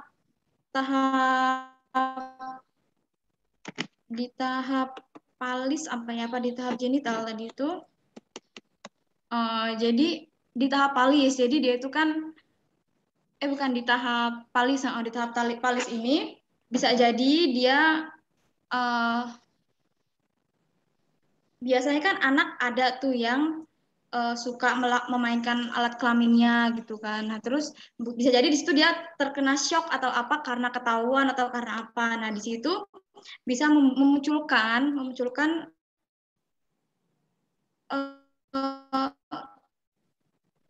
hal lain gitu kan. Jadi pokoknya karena ketidakselesaian di tahap ini yang membuat dia puas, dia tidak terselesaikan sehingga memunculkan kontraseksual yang lain di tahap perkembangan yang selanjutnya. Oke, ada yang bisa menambahkan, Teh? Silahkan yang lain, Teh Uci sepertinya terkendala sinyal. Kalau tidak ada dilanjutkan ke pertanyaan yang selanjutnya, LGBT, Teh. Barangkali teman-teman. Oh iya, Teh Uci mau, silahkan Teh. Itu untuk yang ada ingin menambahkan perihal LGBT? Sebetulnya saya belum begitu pahamnya mengenai kasus LGBT ini. Ya memang tadi apakah ada dorongan seksual sehingga orang itu melakukan LGBT gitu ya, terus juga apakah bisa diatasi gitu ya dengan teori psikoanalisis gitu. LGBT itu kan berarti ada dorongan seksual yang menyimpang ya gitu dari seorang tersebut gitu, sampai dia menyukai sesama jenis gitu atau dia sesama jenis gitu ya. Terus juga kalau di teori psikoanalisis itu memang kan melihat masa lalunya gitu ya, ketika tadi misalkan munculnya Oedipus kompleks itu kan bagian dari rangkaian masa lalunya. Nah, untuk Oedipus kompleks juga mungkin salah satunya itu dari pengalaman masa lalunya, apakah si orang tersebut itu misalkan lingkungan rumahnya itu memang kebanyakannya misalkan tidak ada sosok seorang ibu, misalkannya ketika laki-laki dengan laki-laki dia justru mendapatkan sosok ibu itu dari ayahnya gitu ya, mungkin bisa seperti itu lingkungannya, atau misalkan ketika perempuan juga suka dengan perempuan gitu kan ya, lingkungannya itu membentuk dia itu untuk menyukai sesama jenis gitu, atau mungkin juga ada ya sebenarnya ada dorongan seksual yang salah ya dari dalam diri. Saya kurang paham juga kalau untuk kasus LGBT itu gitu ya. Terus juga tadi apakah bisa diatasi? Kalau melihat dari teorinya sih karena rentetan dari masa lampau ya, kalau psikoanalisis itu mungkin bisa gitu. Tapi kalau tekniknya saya belum paham betul gitu ya mau menggunakan yang mana gitu ya. Mungkin teman-teman ada yang paham mengenai LGBT ini gitu, terus kira-kira seperti apa gitu. Kalau saya sih tadi berpikirnya mungkin karena lingkungannya mendukung dia untuk menyukai sesama jenis gitu. Tadi kehilangan sosok ibunya atau mungkin sosok ayahnya gitu, dan akhirnya dia lingkungannya pun misalkan saya lebih senang nih dengan perempuan lagi, ternyata ketika saya curhat misalkan teman saya, dia itu sosok yang sangat perhatian, yang lemah lembut, yang akhirnya memunculkan rasa tertarik saya terhadap sesama jenis tersebut. Nah, itu kan perlu didalami gitu, kenapa si orang tersebut bisa LGBT gitu ya, rentetan itu seperti apa, apakah dia itu ketika kecilnya pernah mendapatkan perlakuan yang kurang enak, mungkin pernah sodomi atau pernah seperti apa gitu ya. Karena kalau tidak salah dengar bisa jadi orang itu ketika dia jadi korban itu dia di kehidupan mendatang itu dia bisa jadi predatornya gitu, kalau tidak salah gitu ya. Teman-teman barangkali ada yang mau menambahkan terkait LGBT ini? Mau menambahkan sedikit Teh? Boleh Teh Gina. Ya, terima kasih. Mungkin tadi terkait tentang LGBT gitu ya, dari psikoanalisis itu seperti apa, dan tadi merujuk juga kepada pembahasan dari Teh Rizky yang memang ini ada di tahap palik gitu ya, di mana usia 4-5 tahun. Di sini tuh ada gejala-gejala psikologis Yang pertama tuh ada yang namanya penis envy, kemudian juga ada maskulin protes gitu ya, di mana memang penis envy ini tuh kayak merasa iri hati gitu ya terhadap mungkin jenis kelamin atau alat kelamin yang dimiliki oleh laki-laki seperti itu. Dan juga terkait maskulin protes ini juga dia merasa protes gitu ya terhadap perannya sebagai wanita gitu dan ingin berperan menjadi seorang laki-laki seperti itu contohnya. Nah, ini kondisinya itu memang dipengaruhi oleh faktor dari keluarga itu sendiri gitu ya. Kalau memang dari yang saya pahami dari buku itu dari keluarga gitu. Jadi di mana peran dari orang tuanya sendiri gitu yang memang mungkin ada yang merendahkan wanita seperti itu. Jadi dia merasa tidak senang menjadi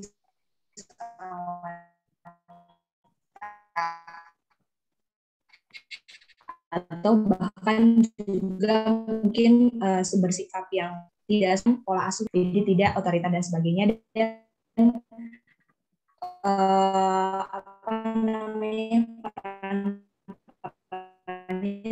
sebagai seorang ibu dan juga sebagai seorang ayah.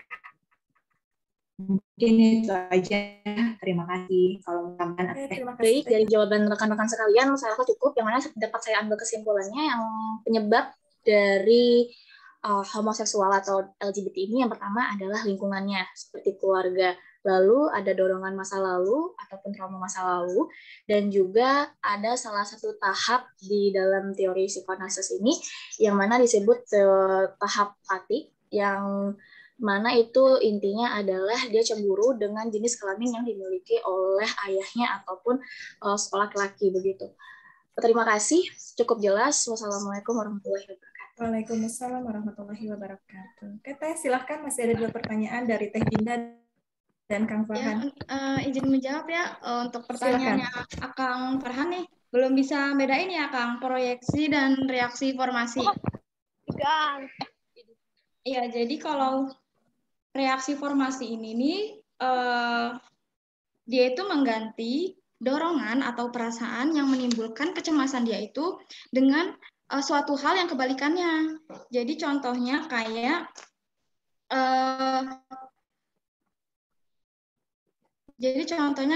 dia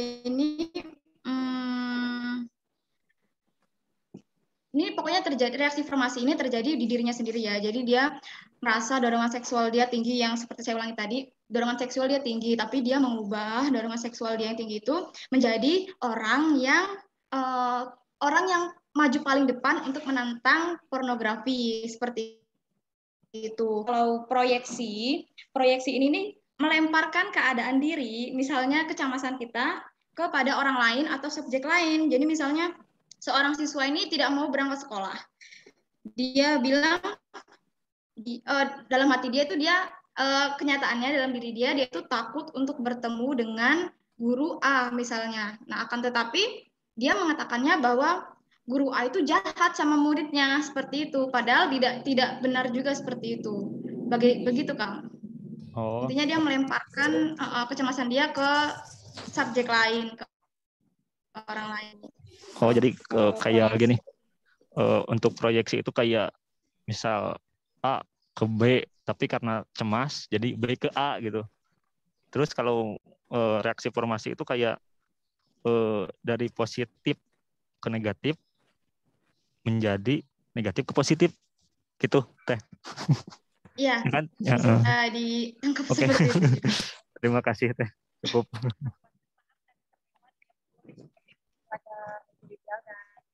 Ya. Jadi moral dan ego yang misalkan seorang anak tuh inginnya kata hatinya misalkan dia itu ingin melakukan A gitu, tapi ternyata menurut aturan dan norma itu tidak boleh dilakukan. Ya, Oci, punten untuk suaranya memang tidak terdengar. Iya. Nggak terdengar, Teh. Iya. Teh sekarang terdengar nggak? Terdengar. Mohon maaf, Teh Oci, bisa dilanjutkan ke pertanyaan yang terakhir saja, Teh, karena aja. sudah menunjukkan pukul 8.40. Oh iya, boleh. Izin menjawab pertanyaan yang Teh Dinda. Maaf yang tadi Kang Farhan terlewat ya. Terus lanjut ke yang Teh Dinda. kalau tidak salah di Teh Dinda itu pertanyaannya mengenai pengalaman masa lalu gitu ya, karena seringnya melihat kebiasaan-kebiasaan buruk di sekitarnya gitu ya. Apakah ketika sering melihat norma yang salah itu gitu ya, sebetulnya mungkin kasusnya kata Teh Dinda nggak terlalu berat gitu ya, tetapi apakah itu perlu dikoreksi atau tidak? Menurut saya pribadi tentu perlu dikoreksi gitu ya, karena hal-hal tersebut ketika terus-terusan dibiasakan gitu, khawatirnya kesalahan itu jadi pembenaran gitu. Tentu itu harus diperbaiki gitu supaya tidak menjadi norma justru gitu ya, karena itu kan salah gitu, nggak boleh dilakukan gitu. Nah, berarti harus ada koreksi kalau menurut saya gitu. Meskipun hal tersebut tingkatannya mungkin menurut Teh Dinda tadi contoh kasusnya nggak terlalu berat sih, jadi kalau misalkan dibiarkan juga nggak jadi masalah. Itu ketika dibiarkan gitu khawatirnya itu yang menjadi masalah baru gitu. Rizky mau menambahkan?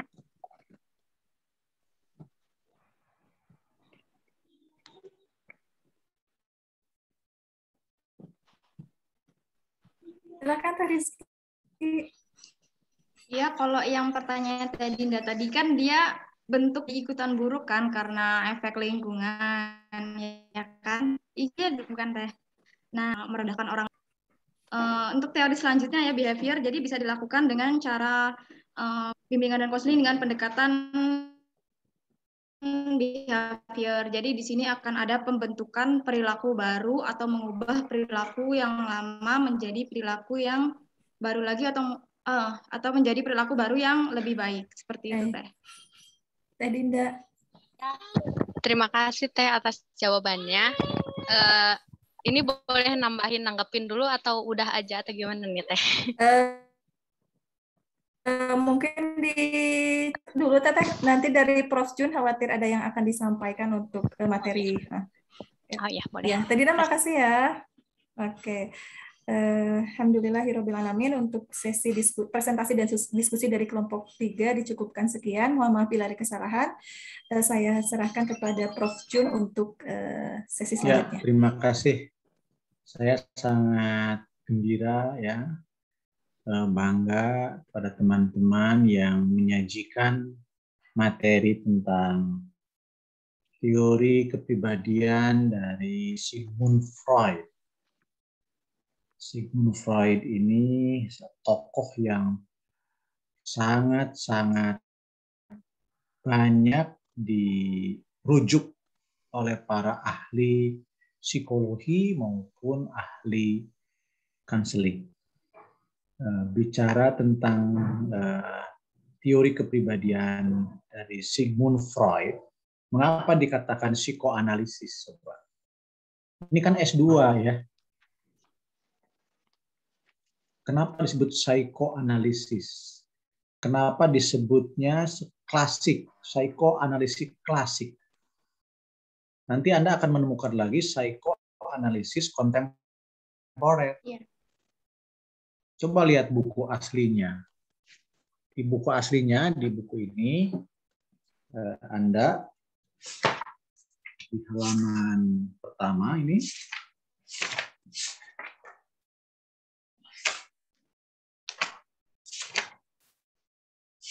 terkait dengan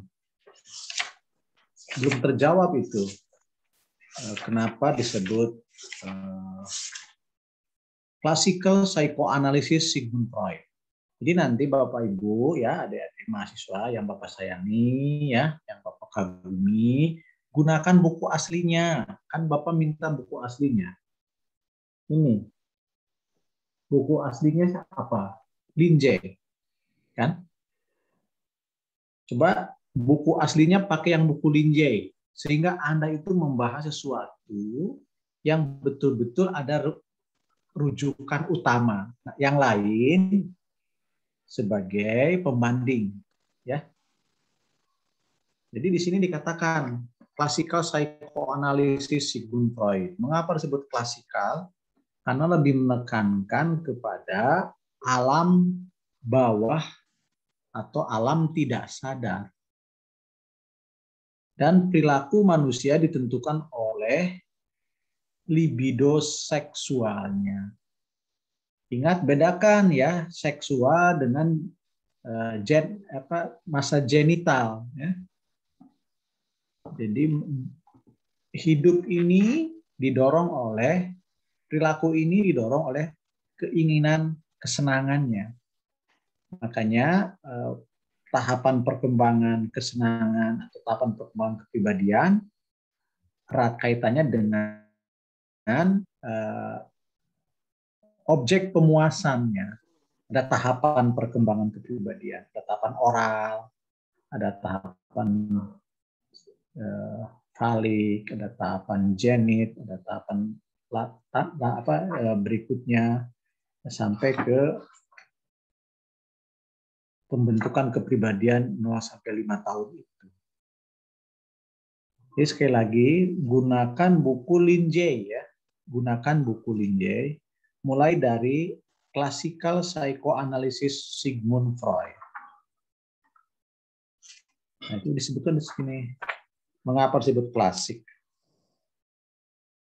Sigmund Freud, who explored unconscious for over 40 years, established great significance in mental and emotional function. Jadi lebih menekankan kepada, sekali lagi, unconscious behavior. Nah, di sini dikatakan bahwa Sigmund Freud, mengapa disebut klasik? Karena sekali lagi menekankan kepada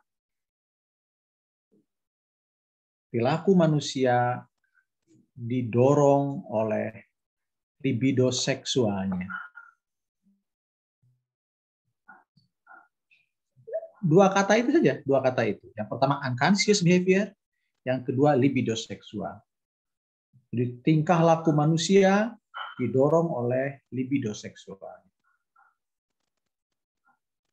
Tingkah laku manusia ditentukan oleh alam tidak sadarnya. Banyak ditentukan oleh alam tidak sadar. Sehingga apa implikasi kanselingnya? Nah ini, di buku Lindsay tidak ada implikasi kanseling. Di buku Lindsay yang ada itu banyakannya psikoterapi ya. Psikoterapi yang ada. Nah, untuk itu saya sarankan Anda baca buku Teori dan Praktik Kanseling.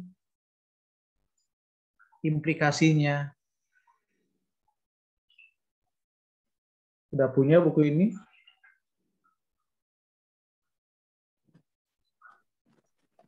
Teori dan Praktik Kanseling. Itu untuk implikasi dari teori kepribadian. Di situ ada psikoanalisis, di situ nanti ada Adlerian. Ketua kelasnya siapa? Ya, Prof. Ya, nanti ya lebih banyak kita ke implikasi kanselingnya ya. Jadi setengah makalah itu teori kepribadian, setengah makalah itu ke implikasi teori kepribadian dari psikoanalisis, implikasi teori kepribadian ke kanseling Adlerian, implikasi teori kepribadian terhadap nanti siapa yang tokohnya itu.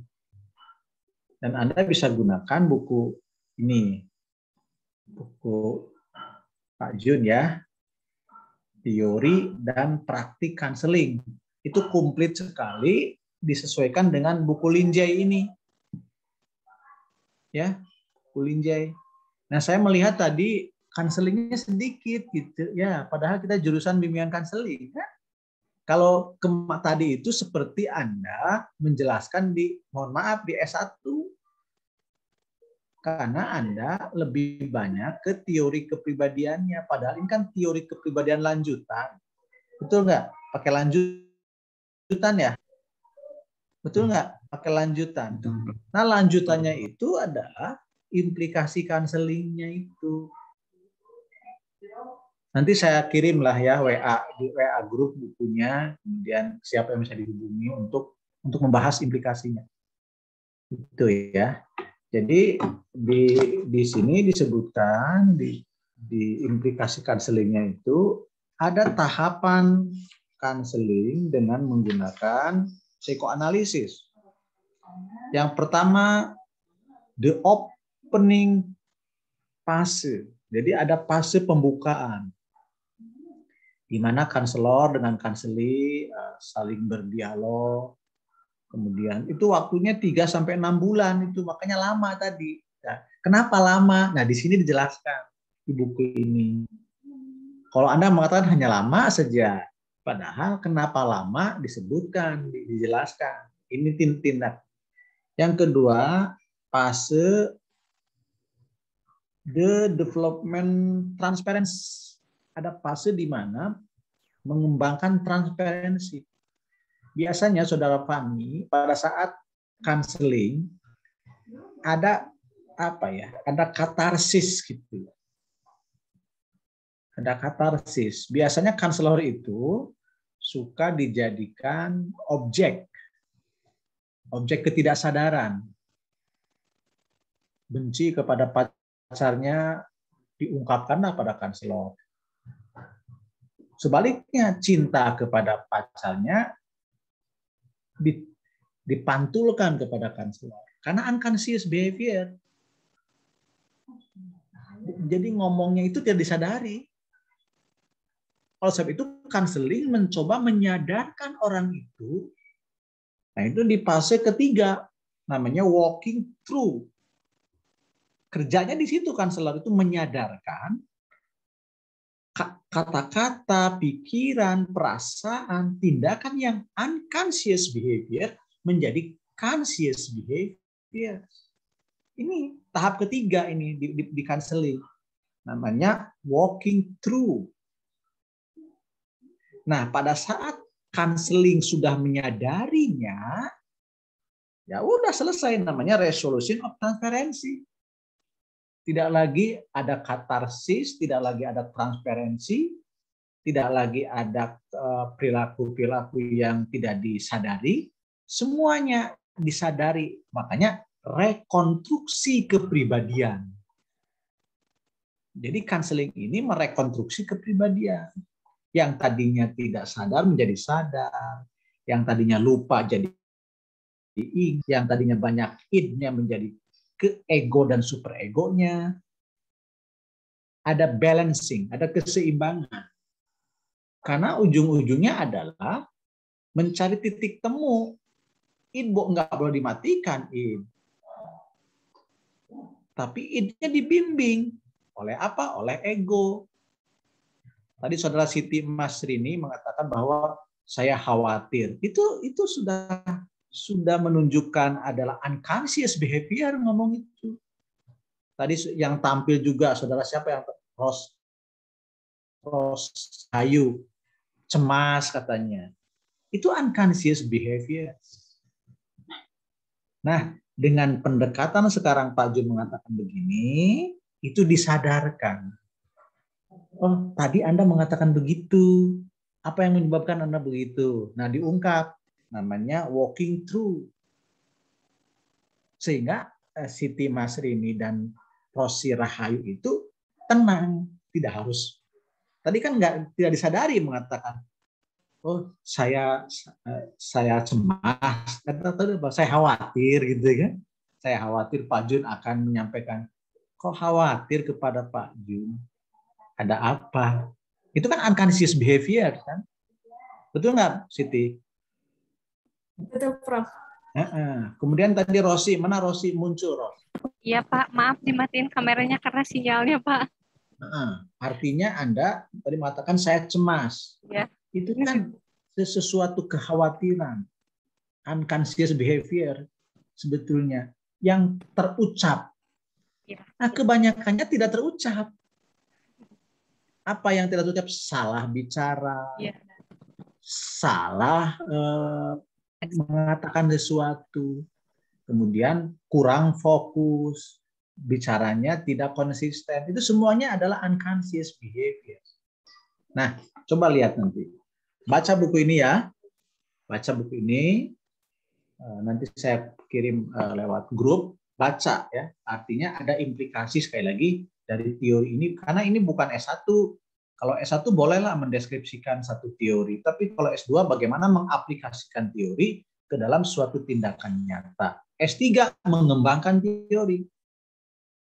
Ingat, sekali lagi, Anda S2 tugasnya adalah menjustifikasi teori, bukan hanya mendeskripsikan teori. Terima kasih. Assalamualaikum warahmatullahi wabarakatuh. Silakan, ini waktunya habis. Ya, Prof. Terima kasih banyak. Oke, sukses. Silakan kembalikan ke moderator. Ya, alhamdulillahirobbilalamin. Ini menjadi apa ya? Pembelajaran dan pengetahuan tambahan ya, Prof. Mohon izin untuk share bukunya. Tadi mohon maaf tidak terlihat, Prof, karena ya nanti di grup ya, di grup ya. WA ya. Oke. Terima kasih untuk kegiatan hari kepada teman-teman. Mohon maaf bila ada kesalahan sikap dan kata. Kita akhiri dengan hamdalah dan doa kifaratul majlis. Alhamdulillahirobbilalamin. Alhamdulillahirobbilalamin. Subhanakallahumma bihamdika asyhadu an la ilaha illa anta astaghfiruka wa atubu ilaik. Wassalamualaikum warahmatullahi wabarakatuh. Waalaikumsalam. Waalaikumsalam warahmatullahi wabarakatuh. Nanti minggu depan sebelum Anda off ya, minggu depan tepat jam 7 ya kuliah ya. Betul, Prof. Ada saya atau tidak ada saya jalan ya. Jadi nggak usah nunggu. Baik. Udah dewasa Iya, ya. Terima kasih. Baik, Pak. Terima kasih, Pak. Terima kasih banyak, Prof. Sukses semuanya. Ya, Prof. Sehat terus, Prof. Amin. Rizky, terima kasih. Ya, sama-sama, Teh. Sampai jumpa lagi, teman-teman. Sampai jumpa lagi. Warahmatullahi wabarakatuh. Waalaikumsalam warahmatullahi wabarakatuh.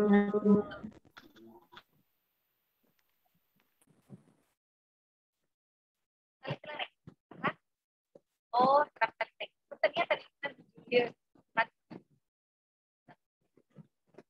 beres belajar kan?